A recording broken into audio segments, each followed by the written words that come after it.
지방교회 김희택 목사의 유튜브 설교 반박. 유튜브에 지방교회 왜 이단인가라는 제목으로 터무니없는 내용을 가지고 설교한 분이 있어서 부득불 반론을 제기하게 된 것임을 유튜버들은 이해하시기 바랍니다. 김희택 목사는 자신을 충북 음성 독립 침례교회 목회자임을 소개하고 있습니다. 그는 킹 제임스 성경만을 절대 신봉하고 개역 성경 등은 사탄이 변개한 가짜 성경이므로 개역 성경으로는 구원받지 못한다고 주장하다가 이단으로 정죄된 말씀 보존학계 소속입니다. 김 목사가 지방교회를 이단으로 정죄한 내용은 다음 7가지입니다. 첫째, 침례에 의한 중생을 주장한다. 둘째, 칼빈주의 구원관을 가지고 있다. 셋째, 한 지방의 한 교회를 주장한다. 넷째, 매주 첫날에 만찬을 떼어야 한다고 한다. 다섯째, 여자가 머리에 수건을 써야 한다고 한다.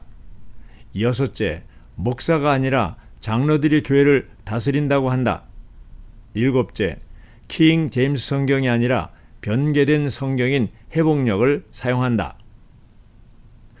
그런데 위 내용의 대부분은 핵심 진리가 아니고 지엽적인 실행에 대한 것들입니다. 이런 주장은 결코 이단 사유가 될 수 없기 때문에 일고의 가치도 없다고 봅니다. 그러나 김 목사의 설교를 듣고 오해할 소지가 있기 때문에 각 항목의 문제점이 무엇인지 밝혀드리고자 합니다. 첫째, 지방교회가 침례에 의한 중생을 주장한다. 이것은 한마디로 근거 없는 거짓 비방입니다. 중생, 즉 거듭남은 요한복음 1장 12절에 그분을 영접하는 사람들, 곧 그분의 이름을 믿는 모든 사람에게는 하나님의 자녀가 되는 권세를 주셨다고 하는 말씀처럼 주님을 영접할 때 일어나는 것입니다.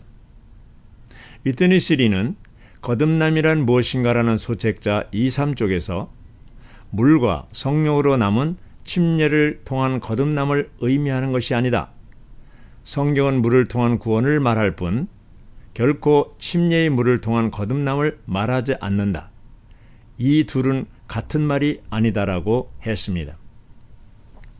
둘째, 칼빈주의 구원관을 가지고 있다. 김 목사는 지방교회 측이 에베소 1장 4절 5절의 말씀에 따라 아버지께서 창세전에 그리스도 안에서 우리를 선택하셨고 그분의 기쁨을 따라 우리를 미리 정하셨다라고 믿는 것이 칼빈주의 구원관, 즉 예정론 이단이라고 정죄했습니다. 그러나 이처럼 성경대로 믿는 것을 칼빈주의 구원관이라고 공격하는 것은 억지 주장에 불과합니다. 그런 논리라면 칼빈주의 예정론을 믿고 있는 장로교인 모두가 이단에 속하게 되는 것입니다. 지방교회 측은 어떤 사람이 태어나기도 전에 지옥 가도록 예정되었다고 말한 적이 없습니다. 셋째, 한 지방의 한 교회를 주장한다. 김 목사는 한 지방의 한 교회를 비판하면서 서울에 교회가 하나만 있으면 1000만 인구를 어떻게 수용하나요? 수용이 불가능하죠? 라고 말합니다. 또한 그는 지방교회 측이 이러한 모순을 피하려고 집회소라는 말을 쓰는데 성경에 그런 말이 어디 있느냐며 그냥 모임 장소에 교회라고 간판을 붙이면 된다고 주장합니다. 예배 장소가 교회라고 부는 김 목사의 주장은 구약적인 성전 개념일 뿐 결코 신약의 교회관이 아닙니다. 신약 성경은 교회가 그리스도의 몸이라고 했지 결코 건물이 교회라고 한 적이 없습니다. 그런데도 생명 없는 특정 건물에 교회라는 이름을 붙여야 한다는 김 목사의 주장은 교회의 머리이신 주님을 모독하는 매우 위험한 발상입니다. 참고로 한 지방의 한 교회는 우리가 만들어낸 것이 아니고 성경대로 따르는 것입니다. 예루살렘 교회로 시작된 교회는 안디옥 교회, 고린도에 있는 하나님의 교회식으로 발전하였고 계시록 1장 11절에는 아시아 7교회가 나옵니다. 이것은 초대교회가 한 도시 한 교회로 정해진 것을 알 수 있습니다. 넷째, 매주 만찬을 떼어야 한다고 말한다. 지방교회나 그리스도의 교회처럼 매주 만찬을 실행하든 다른 개신교 단체처럼 매년 분기별 혹은 절기에 따라서 만찬을 실행하든 이런 실행적인 차이가 이단이 될 수 없습니다. 주님과 사도 바울의 명령을 따라 신약교회로서 만찬의 합당한 의미를 알고 실행하는 것이 중요한 것입니다. 그런데 김 목사는 설교에서 사도행전에서의 그 주의 첫날에 떡을 떼려고 함께 모인 것이 성만찬이 아닌 일반적인 식사 모임이라고 하고 11절에서 떡을 떼어서 먹은 것도 늦은 밤에 야식한 것이라고 주장합니다. 또한 그는 그들이 날마다 이 집 저 집에서 떡을 떼기를 꾸준히 계속했다는 말도 역시 식사 모임으로 보았습니다. 그러나 바로 이어지는 말씀은 기쁨과 단순한 마음으로 함께 음식을 먹으며라고 하여 떡을 떼는 것과 음식 먹는 것을 구분하여 말하고 있습니다.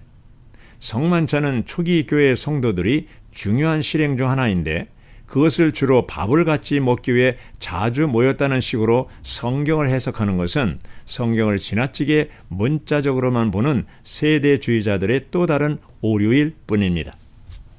다섯째, 여자가 머리에 수건을 써야 한다고 말한다. 머리에 수건을 써야 한다는 것 때문에 이단이라고 하는 것은 너무나 우스꽝스러운 주장입니다. 지방교회는 머리에 수건을 쓰는 것을 언급하고 있지만 자유를 주고 있습니다. 어떤 실행이 자기와 다르다고 해서 이단이라고 하는 것은 지나친 어불성설입니다. 여섯째, 목사가 아니라 장로들이 교회를 다스린다고 말한다.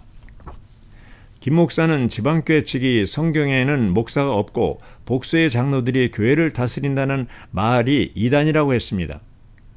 그가 제시한 에베소서 4장 11절의 목사라는 단어는 단 한 군데만 있는데 그것도 잘못 번역된 것입니다. 헬라어로 포이멘으로서 요한복음 10장 11절에 나는 선한 목자입니다라고 하실 때의 그 목자와 같은 단어입니다. 한글 킹 제임스 성경은 신약 성경에서 총 17에 쓰인 이 단어를 다른 곳에서는 일관되게 목자라고 번역했으면서 우리 에베소서 4장 11절만 유독 목사라고 번역했습니다. 이것은 킹 제임스 성경 번역이 목사 제도를 감안한 일종의 타협이었다는 의심을 받기에 충분합니다. 그는 또 목사와 감독과 장로는 동의어인데 지방교회 측이 장로들과 목사를 구분하니 이단이라는 억지 주장을 하고 있습니다. 지방교회 측은 성경적인 복수 장로들과 성직자 제도를 구분했을 뿐입니다. 주님도 니골라당 성직자 계급을 미워했다고 하셨습니다. 성직자 평신도 제도는 성경에 없는 천주교에서 만든 것입니다. 김 목사가 장황하게 설명한 성직자 제도는 성경에 없는 것입니다. 그러나 지방교회 측은 그 제도를 갖고 있는 단체에 대해서 판단하지 않습니다. 왜냐하면 판단은 주님이 하시는 일이기 때문입니다. 일곱째, 킹 제임스 성경이 아니라 변개된 성경인 회복력을 사용한다. 앞에서 지적했듯이 김 목사가 소속된 말씀 보존학회는 킹 제임스 성경만이 최종 권위이고 다른 성경은 사탄이 변개한 것이며 그것으로 구원받을 수 없다고 주장하다가 오히려 이단으로 정죄받았습니다. 우리 주장 역시 이러한 말씀 보존학회의 이단 사상에 근거한 비판일 뿐입니다. 그런데 같은 킹 제임스 성경 진영 내에서도 이미 여러 한글 번역본이 발간되었고 또 서로를 비판하고 있습니다. 즉 권위역을 번역한 박만수 형제는 말씀 보존학회의 한글 킹 제임스 성경 이성호 목사가 세대주의 교리에 따른 번역이라고 비판했습니다. 또한 흠정역을 번역한 정동수 목사는 같은 성경의 번역 대본 문제를 지적하고 있습니다. 그 외에도 포천 성경 침례교회 홍성률 목사는 말씀 보존학회를 탈퇴한 후에 이들의 번역상의 오류를 공개적으로 지적했습니다. 이처럼 같은 킹 제임스 성경 진영 안에서도 인정받지 못하는 성경을 무오류의 성경인 양 절대 판단 기준으로 삼는 것은 설득력이 없습니다. 결론적으로 음성 성경 침례교회 김희택 목사가 지방교회를 이단으로 정죄한 의 7가지 항목들은 실행에 있어 허용 가능한 이견일 뿐입니다. 오히려 김 목사 자신의 판단 기준이 문제가 있다고 봅니다. 이상 간단하게 김 목사의 설교의 문제점을 밝혔습니다. 이제 김 목사의 설교를 듣고 더 이상 오해가 없기를 바랍니다. 하단 앱 주소를 참고해 주시기 바랍니다.